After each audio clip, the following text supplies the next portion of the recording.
Alan, are you able to hear us? I can hear you now. Okay. So, could you mute yourself, Alan? We have moved because of because we thought it was you. Apologies for that. It That's was okay. we've moved on in the agenda to the automated speed enforcement, but we'll bounce back to you. Okay, sounds good. Thank you, Mr. Mayor. Hang on tight for a moment. And Mr. Tirio, thank you for joining us. Can you hear us? I can now. And we can hear you, so it's like a little miracle. Welcome to Brighton Yes. Council virtually. And we'll ask you to provide us with your PowerPoint presentation. If you could please share your screen, sir. Yes. Let me just share that. Just a moment, please.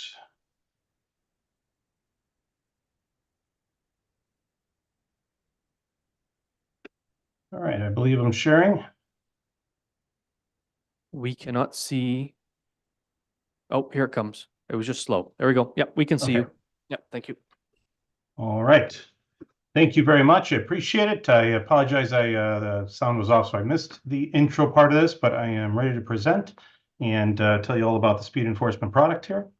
We are very excited to be partnering with Brighton on this new venture that a lot of the communities throughout the Ontario region are entering. And DACRA itself has been participating in municipal enforcement for over 2 decades, and we're quite excited about it. Really, the main thing that we're looking forward to is kind of really when I talk about the universal characteristics of automated speed enforcement, and the main thing is really changing dangerous driver behavior. I've been working on that throughout my own career for over 25 years as a police chief and throughout all facets of law enforcement, as well as being a city manager and assistant city manager, and everywhere in between local government. That led to this career that I have now, working with communities on the other side of the coin in the private sector region, and looking at how we can make communities more efficient within their municipal enforcement efforts, and specifically here, looking at automated enforcement. So when we talk about automated speed enforcement programs, I try to really simplify it down to 5 facets of the program. The first is really capturing the violation. We've already partnered with Traffic Logics to acquire some cameras that are going to be able to really take that high-tech opportunity to utilize LPR cameras and kind of boost the ability for those speed radar signs to take the image not only of the radar, use the radar to track that the vehicle is going fast, but also then to take the image of the vehicle, do some automated processing of that, hand it over to us. We do additional artificial intelligence processing essentially of that image to essentially create ultimately the violation that goes out in the mail. We do this in compliance with all MTO regulations, and we ultimately have that letter land in somebody's mailbox saying, you've been a problem. You've been speeding in our community, and we're not satisfied with it.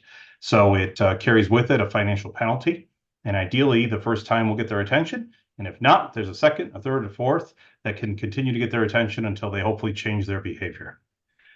Along with that comes web payment processing. And the most important part that I like to think of is really managing those hearings and appeals. We make sure that everybody does have their day in court. And if they're not satisfied and they don't believe they were at fault, we give them an opportunity through your screening officers and your hearing officers in order to make that happen.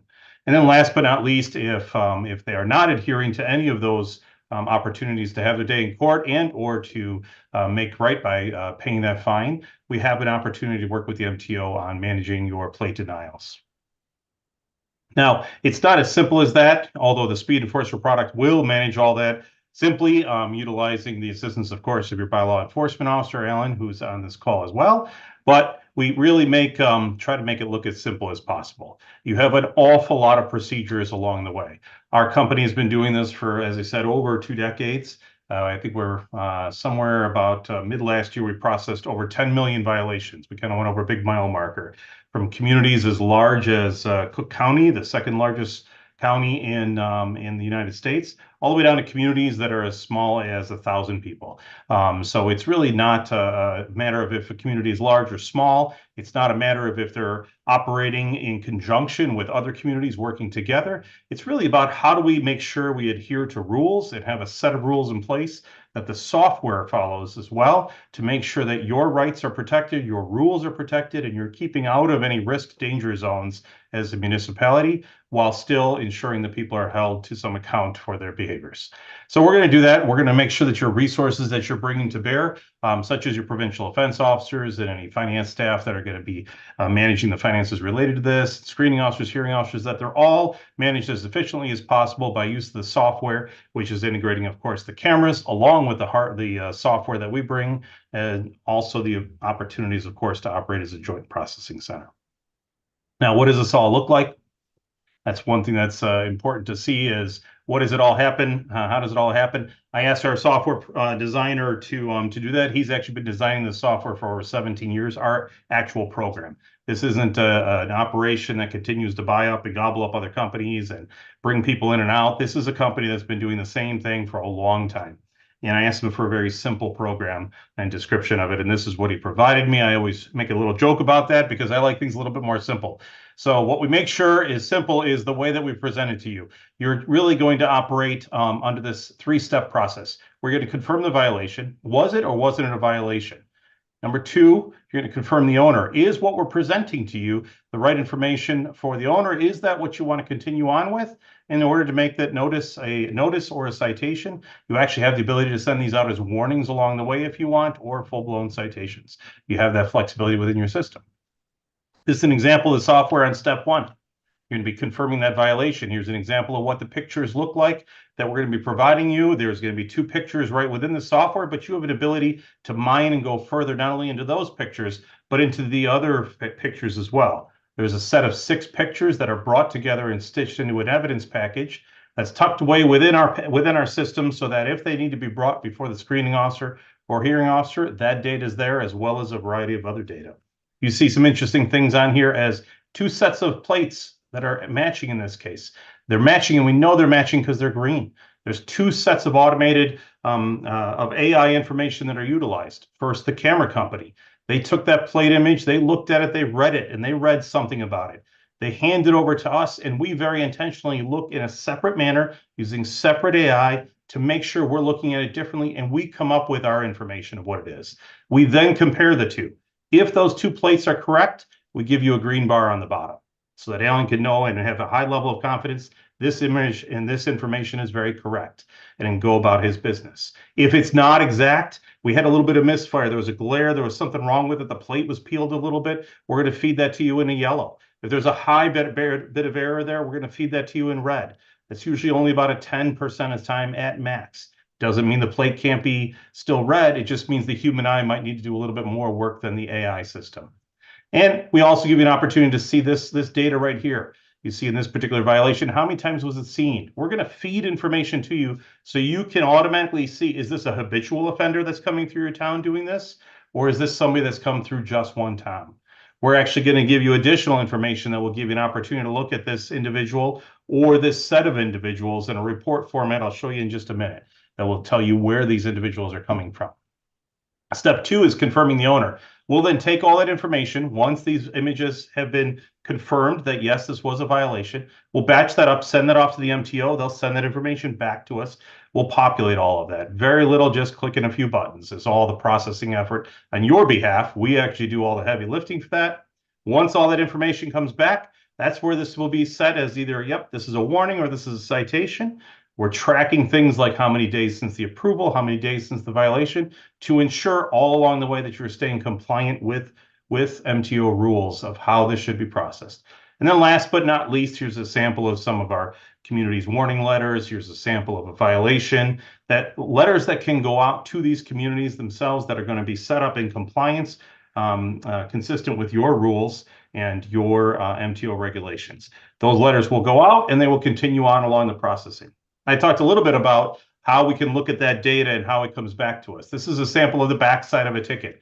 A lot of information that can come on this violation itself from the evidence package. You can add additional names For instance, when somebody gets that letter in the mail and they find out that it was their teenage son driving that day, they're going to be able to come in and say, yep, that was my son. Let's add his name to that violation because he's going to be responsible for this one. We can do that. We can move information in and out of here. We can track the history of the ticket. We can add letters to it. We need to move your court date, or there's a little bit of information we want to add. We can actually reach out to people in later on and say, hey, you've had a number of violations. We want to talk to you about that further here. There's other information on here. For instance, this is a heat map of all the violators that came from a particular set of violations. For instance, where are the people coming from this camera and this violation within this region? Was it our own town? Was it another town? If so, once we see where those violators are, can we go and do some proactive work in that area to get them to slow down when they're driving past our own school in our town? Additional data in there. Well, this is an example of screening officers, the hearing officers, and how that processing looks. Just want to provide a quick example of that. Our web-based service, just moving through it quickly. I know you have a lot of important stuff on your plate tonight. Happy to return to it if there are questions. The web-based service is all done electronically, again, to ensure that when somebody pays that violation online, it automatically goes back. This web-based service would be through your own site. It will automatically go back and shut that citation down and close that case out satisfactorily in order to make sure that there is no further information or work needed on your behalf. I should note here also our web-based service does allow for partial payments. The system allows you to put people on payment plans. This isn't about bankrupting somebody or reaching into their pockets on a regular basis in order to go after money. It's not about that. It's about changing behavior. And sometimes, unfortunately, a wallet is where you can do it, but you can also find ways to help make sure that it's not penalizing somebody too difficult. In the end, data is most important in order to help us also find out how to change behavior in the future. One of the reports that people really like in here, as a matter of fact, the OPP was looking at this in one of our regions and got very excited because it mirrors up with a lot of their proactive programs that they do. My favorite is the top 5 violator report. I really wish I had this back when I was a young officer, because I would have been knocking on every one of these doors and looking at it and saying, hey, Mr. Mercedes-Benz GHI 7890, you are the top violator in our city right now. You are the one we are most concerned about your speeds. And if we could get you to lower your speeds, you are single-handedly going to make our roads safer. And then I would move on to the next one and the next one and the next one. And if we can continue to do proactive work and use this tool to find a way to not only lower people's speeds through the violations that are going out, but also through the data mining that we're doing and going out there in a proactive manner, it will really help educate the community and kind of reach towards those Vision Zero goals that we're all kind of striving for. And last but not least, there's a lot of different dashboard analytics that can be provided, both from kind of a very front-facing look at how is the revenue coming in? Are we staying on top of things? Are we moving violations through within an expedient period of time? But also, let's look at that and say, are we lowering speeds? And how is the average speed looking month over month in that region where we have that camera? And is it actually doing its job? Because at the end of the day, the whole point of this program is to lower the speeds. And that's some of the important data that we can move into this dashboard. What's also nice about our company is we have our own analysts on staff that you can talk with us and say, hey, I'd like to see this data look a little bit differently. And we go ahead and we add that into our system and we modify that right there on the spot for you. We're a small company, so these are not things that we come back to you for and we say, yep, and here's another bill and another bill and another bill. That's just part of the package you have when you work with a company like ours. So that's really the information I have for you. I'm happy to take questions if there are any. Thank you, Mr. Theriault. We appreciate your presentation. And as I noted before we worked out our technical difficulties, your presentation will form part of the minutes and be available to members of the public if they would like to revisit it. Sure. Before I open the floor to questions, I am going to read the motion just to get that on the floor. It's moved by Councillor Fredis and seconded by Councillor Wright. And before I do this, Councillors Fredis and Wright, number 5 reads, and that the CAO direct staff, etc. It should read that council direct staff. The CAO will delegate that, but it should be council directing staff. So if you're okay with that, I'm going to change that.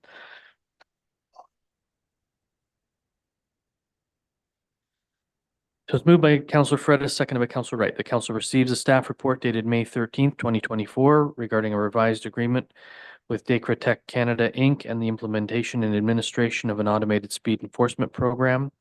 And the council authorized the mayor and the clerk to sign a revised software as service agreement with Dacra Tech Canada Inc. as referenced in this report.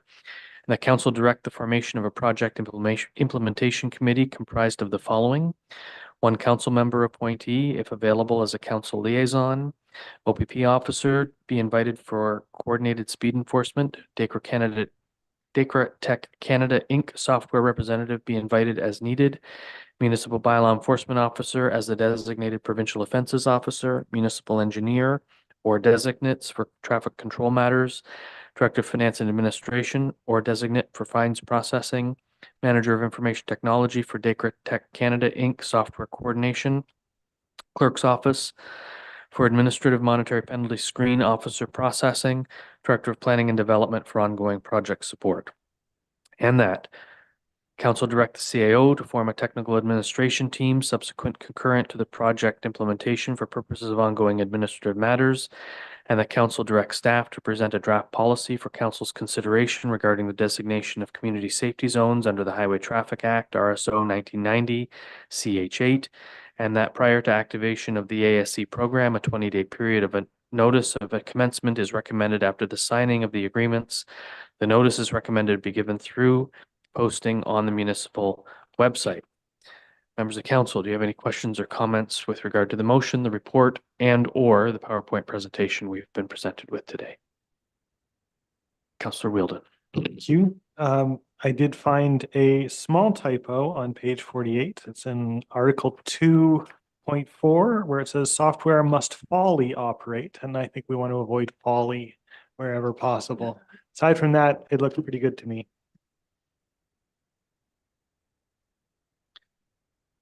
Do we want to appoint a council member this evening?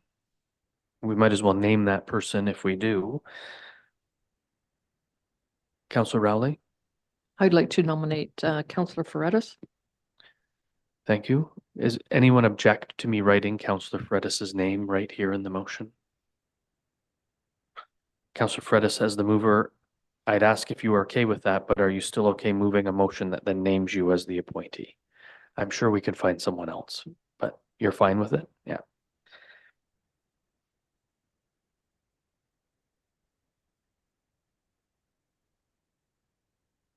Mhm.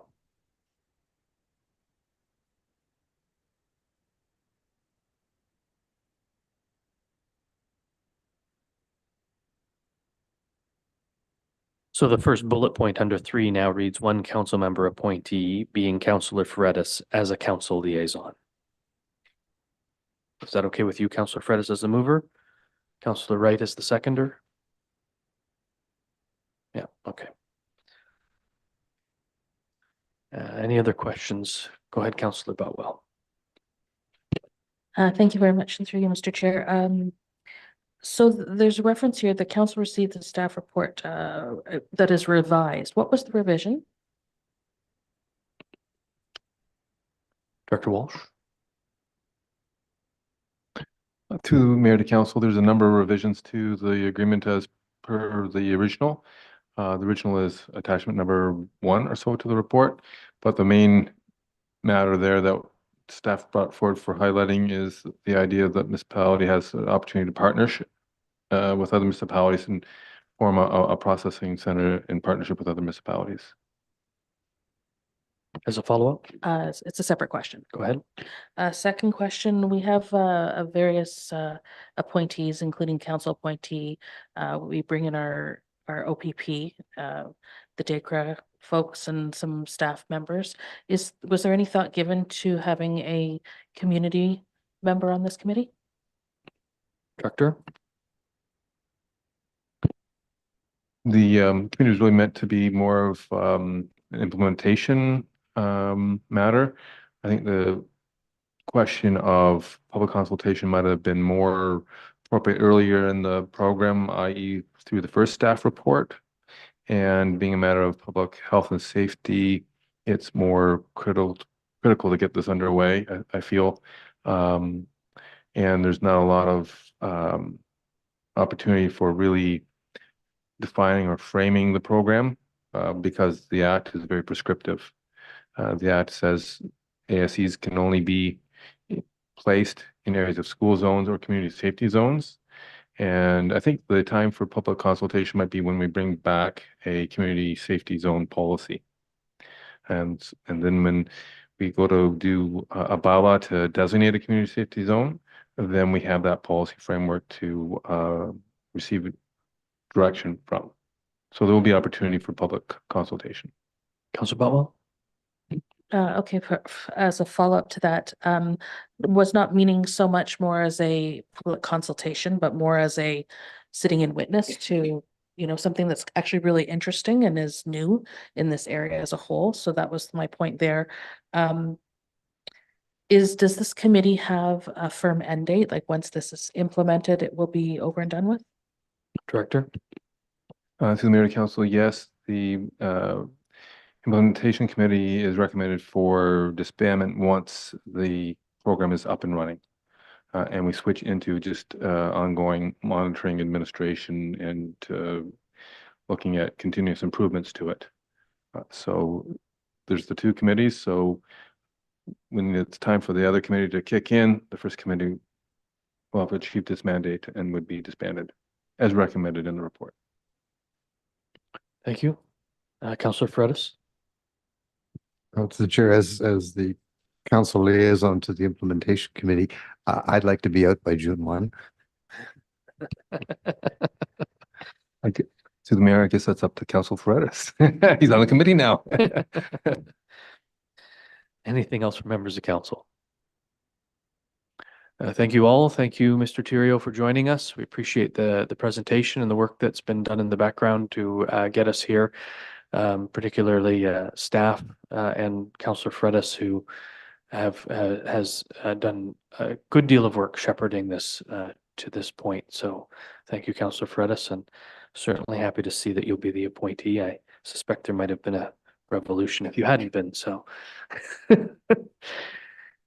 With that being said, all those in favor? Being none opposed, that motion's carried.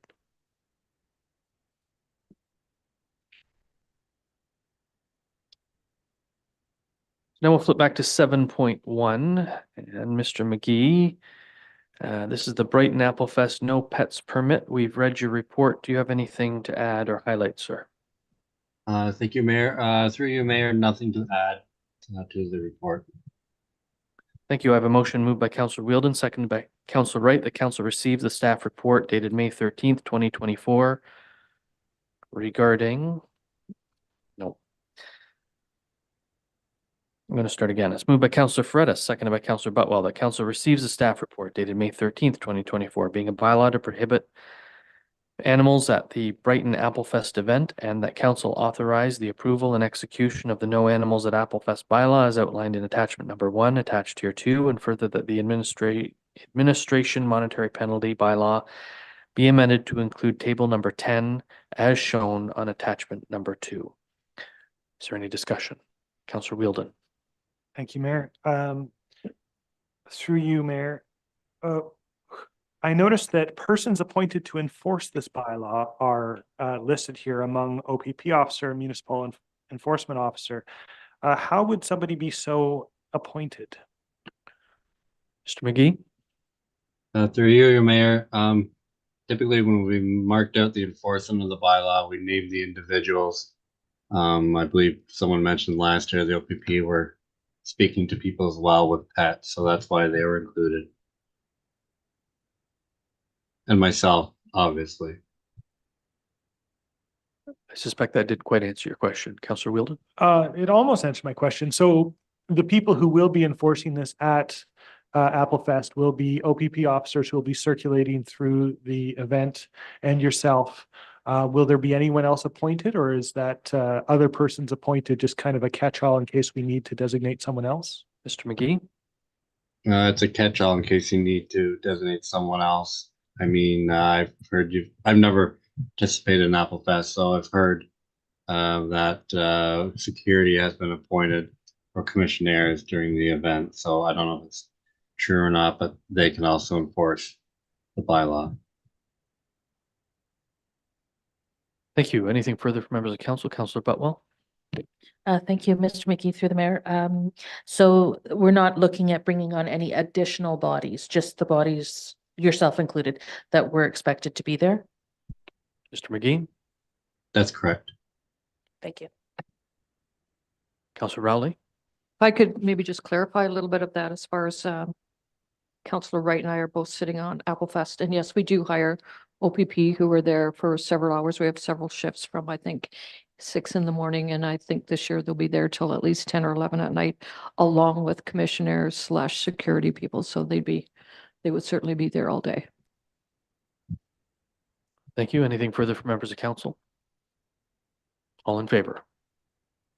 Any opposed? That motion's carried.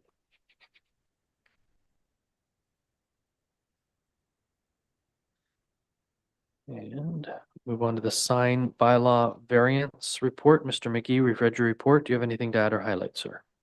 Thank you, Mayor. Through you, Mayor, I'd like to add, I spoke with the county staff today regarding it being on a county road.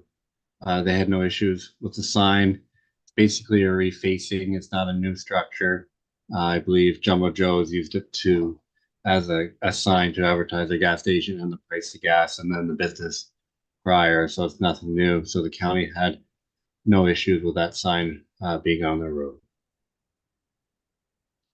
Thank you, Mr. McGee. The motion is moved by Councillor Fredis, seconded by Councillor Butwell, that council receives the staff report dated May 13th, 2024, being a sign variance to permit the use of a LED information sign, and that the council of the municipality of Brighton grants approval to the sign variance through resolution as requested by Major Tire 15693 County Road 2 to permit a LED digital sign to advertise their business. And further, that council directs staff to prepare an updated draft sign bylaw for council's consideration at an upcoming council meeting. Is there any discussion? Councillor Wheeldon. Thank you, Mayor. I'll be really honest, I really don't like LED signs. I find that they are blinding if it is dark out. There are a few in town already that I hate to drive past after dark. And I've been in situations where I found them to be quite dangerous. So I am not in favor of this variance. And if we're going to be looking at the bylaw in general, perhaps we could include that they not be allowed to be turned on after dark, at which point I would have no problem with it. Thank you. Anything further from members of council? Councillor Butwell. Thank you very much, and through you. So I as well have issues with LED signs. I don't know if it's my age catching up to me, but in the evening I find them quite blinding. I also just cognizant of the fact that this is now within our rural boundary. Being in town is one thing, perhaps with signs. Now you have a business that operates in the evening, whatnot. I just not entirely comfortable with putting an LED sign in our rural areas in the evenings. I'm assuming that the residents that live immediately adjacent to the property were notified of this request? Not a clue. Mr. McGee. Through you, Mayor, the process does not include reaching out to a certain distance of neighboring properties like the planning procedure would be like. So the neighbors have not been notified of this. We've been notified, but we don't have to. And how long the LED sign has been active for some time? Do we know Yes. how long? Probably, I think it was before Christmas, I contacted them about their sign. So 5 months, give or take. Have we had any complaints from the neighbors with regard to the LED sign? No. Councillor Butwell. Thank you again, and through you to Mr. McGee. Mr. McGee, how did this appear on our radar? Was it somebody mentioned it driving by? Did they apply for a permit after they'd already put the sign up? How did it come to hit us here? Mr. McGee. Through you, Mayor. I'm typically proactive with signs, with getting permits for them or picking up signs that don't belong. So I guess just being proactive is how I came about it. Mr. McGee was doing enforcement. That's anything further from members of council? Councillor Wheeldon. Thank you. I will say that I am in favor of taking another look at the signs bylaw in general, because as much as I appreciate how restrictive it is, I wouldn't mind being a little bit further restrictive with regard to things like billboards. I know we only have a few billboards in Brighton, but I'd like to not see any more of them. So if we are going to revisit that, I would definitely support revisiting it, but I'm not so sure about this one. Thanks. Thank you. Anything further? Although, Councillor Butwell? Perhaps if there's two different items here, could we split them up, split the motion? Yeah. I'll need a motion to separate the motion. I'll make that. Is there a seconder?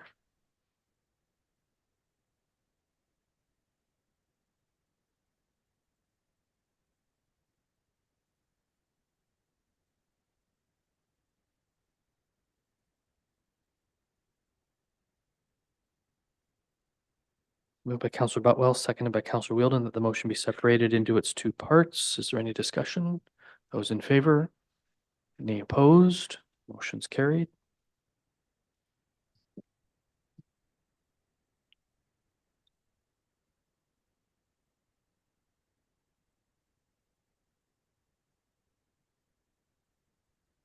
So we stay with the original movers, even though that we have separated the motion into its two parts. The original movers are Councillors Fredis and Councillor Butwell. The first motion is that council receive the staff report dated May 13th, 2024, being a sign variance to permit the use of a LED information sign, and that council of the municipality of Brighton grants approval to the sign variance through the resolution as requested by Major Tire 15693 Canada 2 to permit a LED digital sign to advertise for their business. Is there any discussion on that motion? Those in favor? Any opposed? Motion's carried.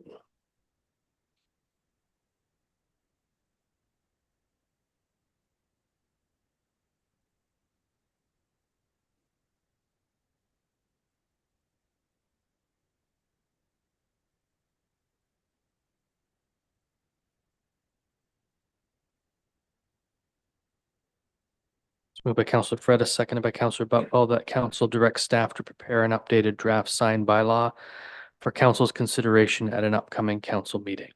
Is there any discussion? All in favor? Go ahead, Councillor Wheeldon.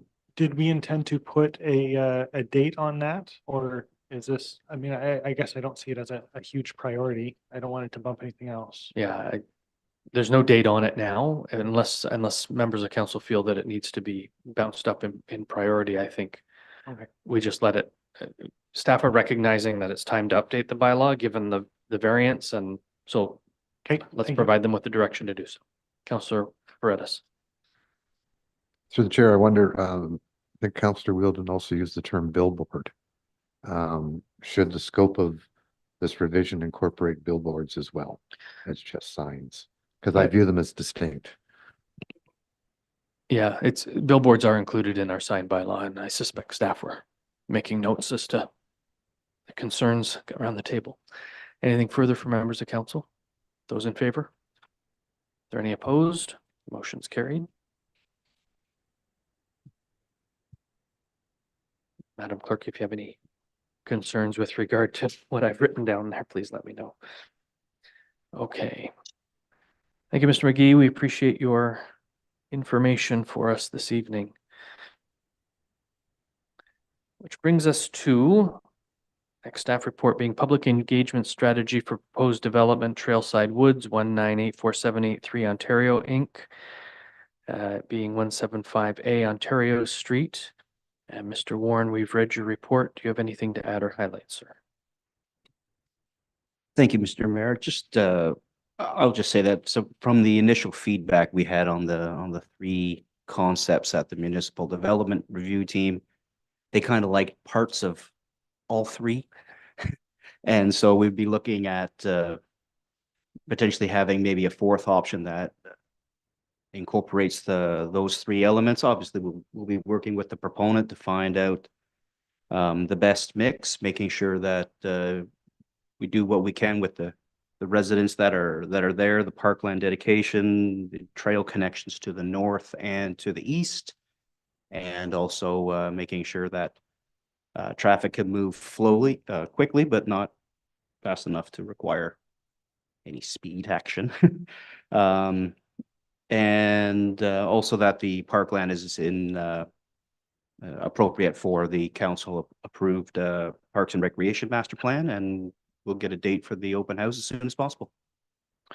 Thank you, Mr. Warren. I have a motion moved by Councillor Wheeldon, seconded by Councillor Wright, that council receives the staff report dated May 13th, 2024, regarding a public engagement strategy for a proposed development known as Trailside Woods, located on a 14.64 hectare parcel accessed via 175A Ontario Street, and the council directs staff to host a public open house on the proposed development, and the council directs staff to report back to council with the findings of the open house and to confirm the requirements for a complete application regarding the proposed development.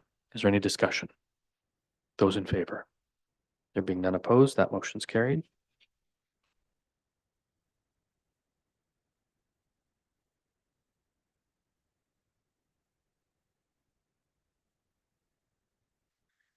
Brings us to items for information purposes. 8.1 is application tracking table, official plan amendments, consent applications, zoning applications, subdivision applications, site plan control applications.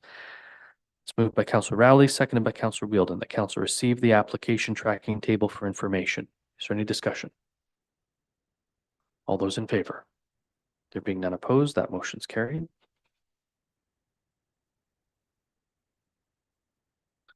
The next is correspondence from Assistant Deputy Minister Sean Fraser, Minister of Municipal Affairs, Assistant Deputy Minister of Municipal, Assistant Deputy Minister, I assume of Municipal Affairs and Housing? No. Sean Fraser is not the Assistant Deputy Minister. Is he? Yes, he is. He's the Assistant Deputy Minister of Municipal Affairs and Housing regarding proposed cut of red tape to Build More Homes Act 2024. It's moved by Councillor Butwell, seconded by Councillor Fredis, that council received the correspondence email from Sean Fraser, Assistant Deputy Minister of Municipal Affairs and Housing regarding proposed cutting red tape to Build More Homes Act 2024 Housing Initiative as information. Councillor Butwell is the mover.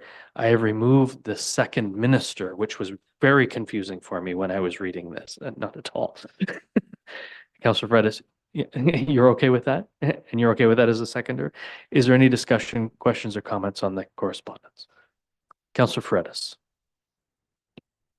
Through the chair, thank you. In looking at some of the amendments that they're looking at, ERO 019-8371 specifically talks to repealing the 5-year phase-in of development charges, which I'm encouraged by, and reinstating studies. But I don't have a feel for when they expect this to be implemented. And as I understand it, we're undergoing a whole development charges review and study ourselves right now. So what might the implications of that be?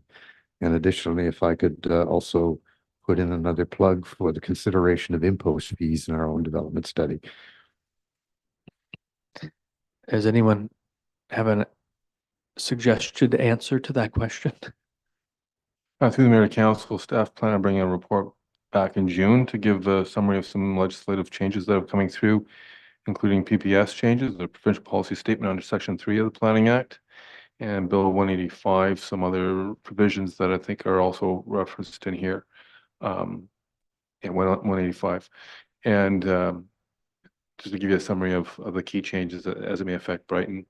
So one of the phase-in of development charges are applicable to institutions and to nonprofits. I think it is. There's only 2 categories. There's one that's not in there that would surprise you. And so we have that applicable to Brighton Retirement Living, and Watts and Associates have put together a schedule for that particular development to be sent out to move coordinating with the county on that, who's also affected by the same legislation, of course. So we'll also have to see whether through this legislation and its timing, whether it's still even applicable. And usually legislation includes transitional matters. that speak to whether it's retroactive or not. If not, we'll have to continue to track that phase-in table of payments. The phase-in table had interest rate, so we were allowed through legislation charge interest on it, and I think it was around just under 6% or something like that. Around 6%. Maybe I'll mention it in my report when I have a better handle on that number.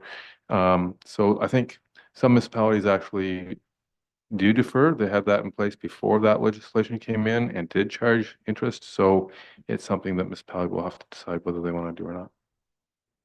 Thank you, Director. And CAO, would you please correspond with the Director of Finance with regard to the question of does this have any implications on the current study underway for development charges? And of course, the ever important impost fee concern brought forward by Councillor Fredis.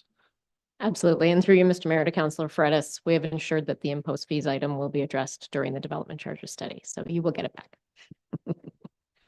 Thank you. Anything further on the motion? All in favor? Being none opposed, that motion's carried. We have nothing listed under unfinished business, which brings us to bylaws. The first is the appointment of an acting deputy clerk. It's moved by Councillor Fredis, seconded by Councillor Butwell. The council gives the bylaw its first, second, and third reading and finally passes on this date, being a bylaw to appoint an acting deputy clerk for the Corporation of the Municipality of Brighton. Is there any discussion? All in favor? There being none opposed, that motion's carried.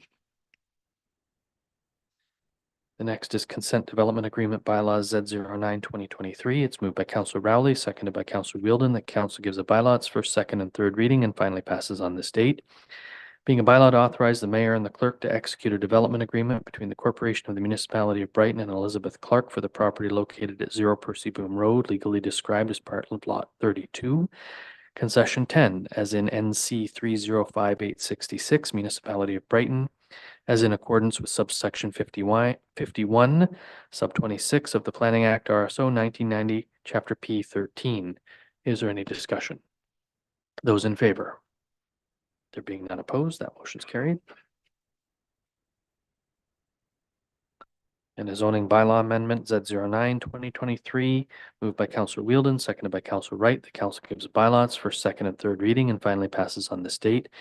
Being a bylaw under the provisions of Section 34 of the Planning Act, RSO 1990, to amend bylaw number 140/2002 as otherwise amended of the Corporation of the Municipality of Brighton, as it applies to the lands located at 0 Percy Boom Road, legally described as part of Lot 32, Concession 10, as in NC 305866, Municipality of Brighton. Is there any discussion? All in favor? There being none opposed, that motion's carried. And a zoning bylaw amendment Z02-2024, moved by Councillor Wright, seconded by Councillor Wheeldon.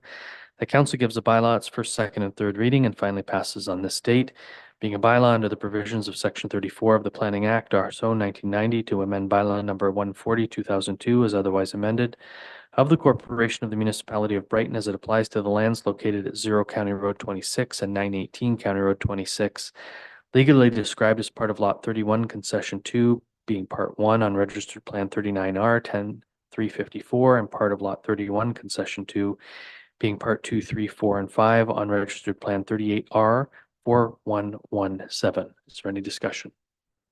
All in favor? There being none opposed, that motion's carried.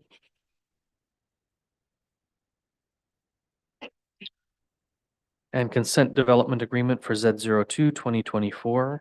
It's moved by Councillor Butwell, seconded by Councillor Fredis. The council gives a bylaw its first, second, and third reading and finally passes on this date, being a bylaw to authorize the mayor and the clerk to execute a development agreement between the Corporation of the Municipality of Brighton and James Edward Hume and Lynn Janine Curran Hume for the property located at 0 County Road 26 and 918 County Road 26, legally described as part of Lot 31, Concession 2, being Part 1 on Registered Plan 39R 10354, and part of Lot 31, Concession 2, being Part 2, 3, 4, and 5 on Registered Plan 38R 4117, Municipality of Brighton, as in accordance with subsection 51, sub 26 of the Planning Act, RSO 1990, Chapter P 13. Is there any discussion? All in favor? There being none opposed, that motion's carried.